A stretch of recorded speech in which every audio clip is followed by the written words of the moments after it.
Hello दोस्तों, हमारा जो आज का टॉपिक है वो है पियाजे का संज्ञानात्मक विकास का सिद्धांत, जो कि बाल मनोविज्ञान का जो हमारा टॉपिक है, विषय है, उसमें एक महत्वपूर्ण टॉपिक बन जाता है। ठीक है, और इसमें से कम एक या दो क्वेश्चन जो है हर बार जो है पूछे ही जाते हैं।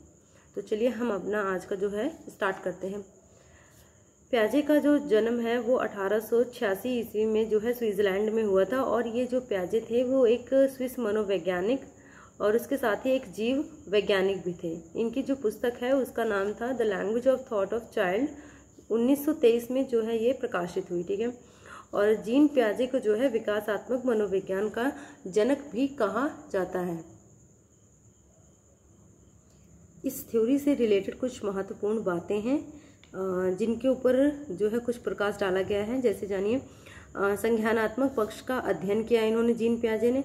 इन्होंने जो है सबसे ज़्यादा जो विवादित इनका ये जो एक बात थी वो थी, इन्होंने जो है अपने ही बच्चों पर जो है प्रयोग किया था। ठीक है, जिस कारण जो है इनको काफ़ी ज़्यादा क्रिटिसाइज किया गया था। ठीक है, और इन्होंने जो है अवस्था का सिद्धांत दिया था और संज्ञानात्मक विकास का सिद्धांत दिया था। ठीक है, और यहाँ से मतलब कि कोई भी क्वेश्चन बन सकता है कि अवस्था का सिद्धांत किसने दिया या संज्ञानात्मक विकास का सिद्धांत किसने दिया, तो दोनों का आंसर जो है जीन पियाजे ही होगा। सबसे पहले जो है हम जान लेते हैं संज्ञान का क्या अर्थ होता है।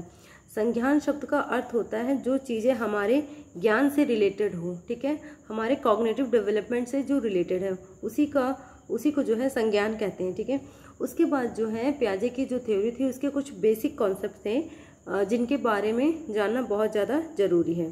तो चलिए सबसे पहले हम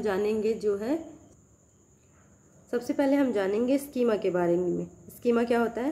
पियाजे के अनुसार हर व्यक्ति जो है वस्तुओं, व्यक्तियों और लाइफ में जो सिचुएशंस के साथ जो है उसका व्यवहार करने का एक अपना ढंग और तरीका होता है।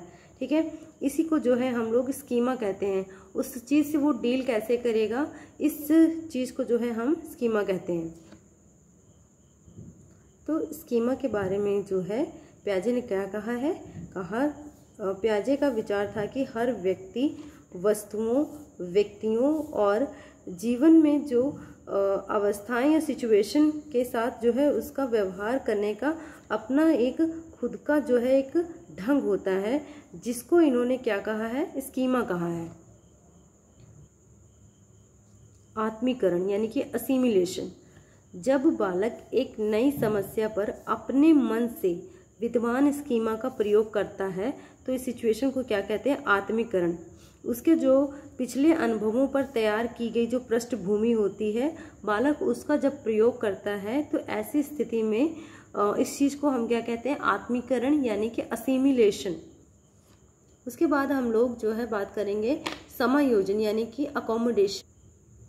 नए विचारों या वस्तुओं को समायोजित करने के लिए विद्यमान स्कीमा को जब चेंज करना पड़ता है, जो हमारा पहले से जो अनुभव है, जो विचार है, जो पृष्ठभूमि हमने बना ली है, जब हमें उसको चेंज करना पड़ता है तो इसको जो है हम लोग कहते हैं अकोमोडेशन। जब पुरानी स्कीमा काम नहीं करती और बालक को नए को पुराने के साथ जो है समायोजित करना पड़ता है, तो इस स्थिति को हम लोग कहते हैं अकोमोडेशन। ठीक है, उसके बाद जो है जीन पियाजे का अवस्था का जो सिद्धांत है, इसकी जो विभिन्न अवस्थाएं हैं हम लोग उसके बारे में पढ़ेंगे। तो आइए चलिए हम पढ़ते हैं अवस्था का सिद्धांत जो कि जीन पियाजे ने दिया है। और इसमें इन्होंने जो है बालक के विकास की जो है कितनी अवस्थाएं बताई हैं? इन्होंने 4 अवस्थाएं बताई हैं, जिसमें से पहली है संवेदीगामक अवस्था, और जो दूसरी है वो पूर्व संक्रियात्मक अवस्था, तीसरी मूर्त संक्रियात्मक अवस्था, और चौथी जो है हमारी अमूर्त या औपचारिक अवस्था। ठीक है, जो हमारी संवेदीगामक अवस्था है वो जन्म से 2 वर्ष तक होती है। उसके बाद पूर्व संक्रियात्मक अवस्था जो है 2 से 7 वर्ष तक, मूर्त संक्रियात्मक अवस्था जो है 7 से 11 वर्ष तक चलती है, और अमूर्त और औपचारिक अवस्था 11 वर्ष से ऊपर के लिए। ठीक है, तो इन चारों पॉइंट्स में से हमें किसी तरह से भी क्वेश्चन पूछ सकते हैं। जैसे कि मान लीजिए पूछ ले मूर्त संक्रियात्मक अवस्था कब से कब तक होती है, ठीक है, या संवेदीगामक अवस्था कब से कब तक होती है। इन चारों में से जो पॉइंट्स हैं इनमें से घुमा फिरा के किसी भी तरीके से क्वेश्चन पूछा जा सकता है।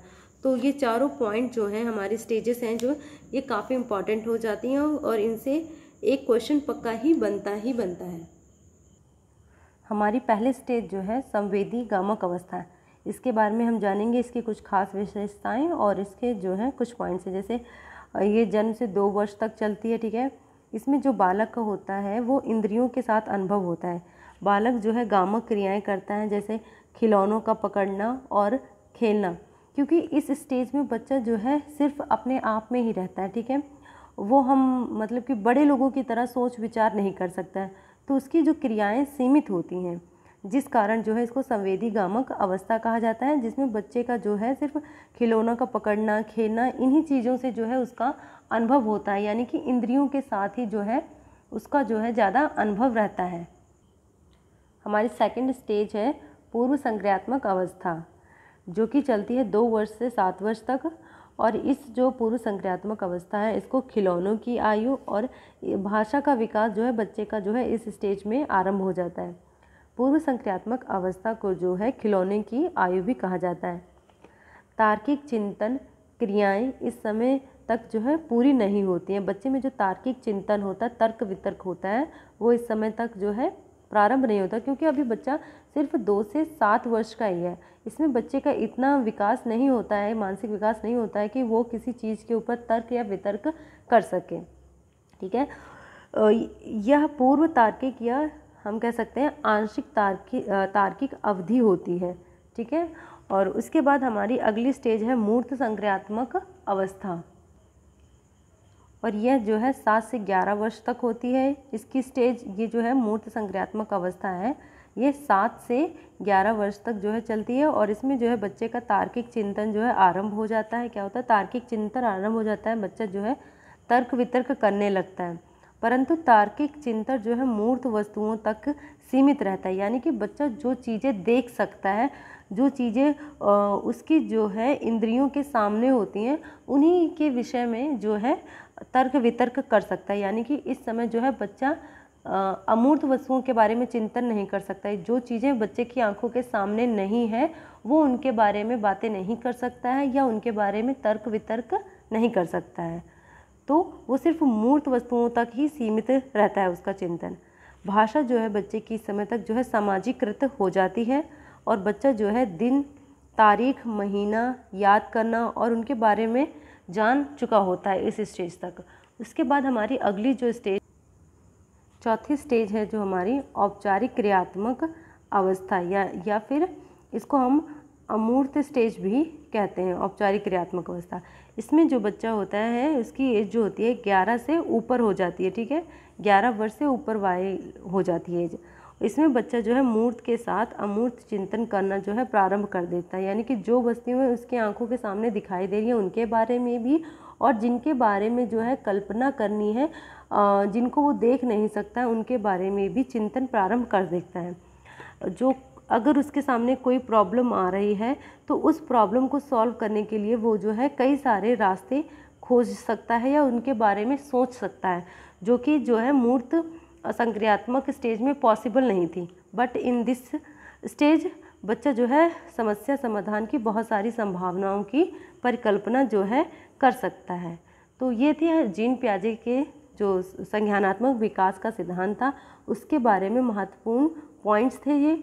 और इन चारों स्टेजेस में से लगभग 1 से 2 क्वेश्चन, या यूँ कह लीजिए 2 क्वेश्चन तो हमारे बनते ही बनते हैं, जिस कारण ये पॉइंट जो है, ये टॉपिक जो है काफ़ी महत्वपूर्ण हो जाता है। चलिए, thank you for watching this video.